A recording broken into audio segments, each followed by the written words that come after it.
Hello, welcome to In 5 Minutes. Next topic for the discussion is the varactor diode.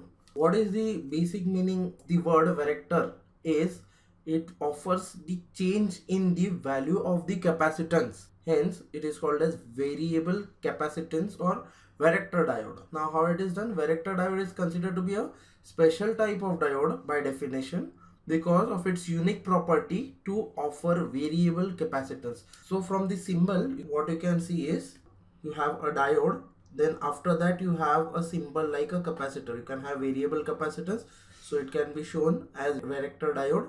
You have anode at this side and cathode at this. Now from the diagram you can say that you have a capacitor in series with a diode, or they are combined together, so that is the symbol.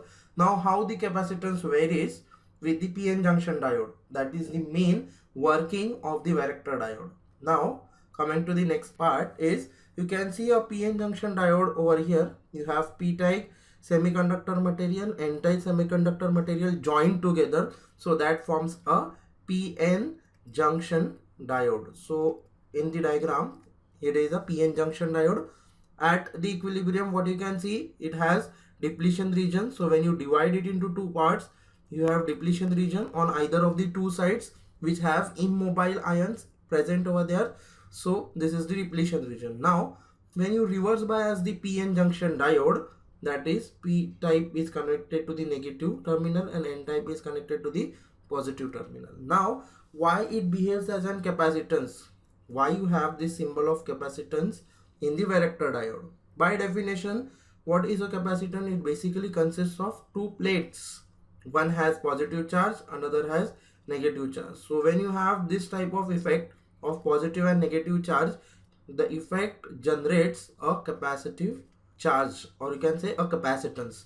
So over here, when P is connected to negative and N is connected to positive, before that in P you have positive charge, in N what you have negative charge.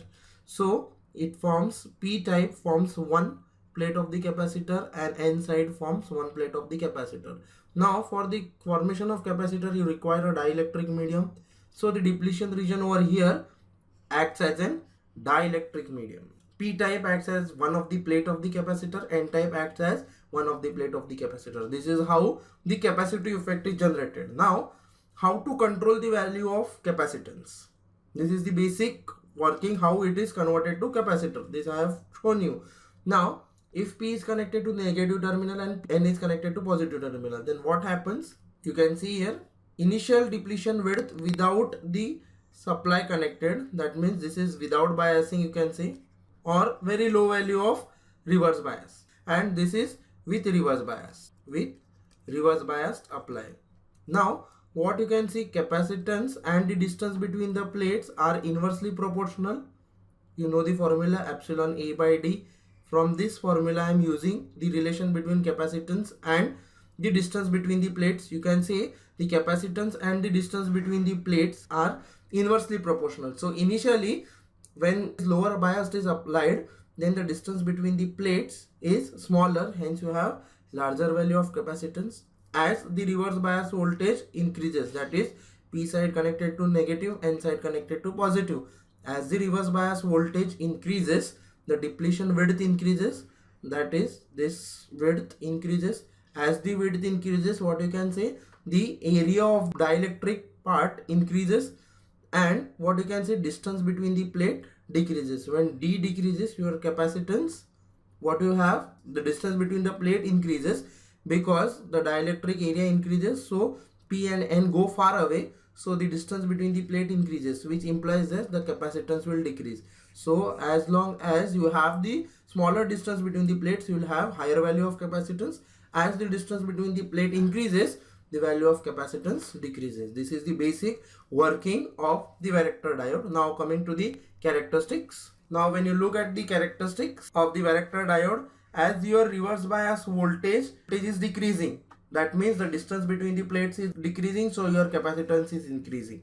As the distance between the plate, or you can say reverse bias, increases, when you are increasing the reverse bias, the distance between the plate increases and hence your capacitance decreases. This is the characteristics of varactor diode. Now the applications where it is used, It is used in the LC tank circuit. Here C part is varied using the varactor diode, or it is also used in automatic frequency control, where in varactor diode is used to get signals, and in frequency modulators it is also used in microwave receiver. And the last is the RC phase shifter. These are the applications of varactor diode.